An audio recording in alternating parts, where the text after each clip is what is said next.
ہر ایک کو حق حاصل ہے، سوال کرے گا، اعتراض کرے گا، میں جواب داؤں تو میں جواب دوں گا۔ وہ شخص کہنے لگا عمر یہ بتا تیرے جسم کے اوپر یہ کپڑا کہاں سے آیا، یہ چادر کہاں سے آئی ہے، اتنی اعلیٰ قسم کی چادر تو نے پہنی ہوئی ہے، تیرے پاس ایسا لباس نہیں تھا، یہ لباس کہاں سے لے کر آیا؟ حضرت عمر کی آنکھوں میں آنسو آ گیا، آپ سے بولا کوئی نہ گیا،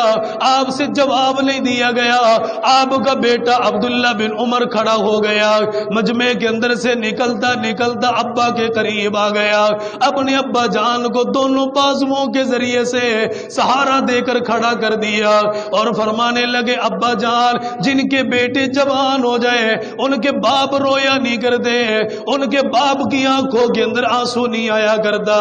ابا جان میں آپ کا سہارا ہوں، ابا جان میں آپ کی طرف سے ان لوگوں کو جواب دینے کے اوپر مامور ہوں، آپ مجھے اجازت فرما دی۔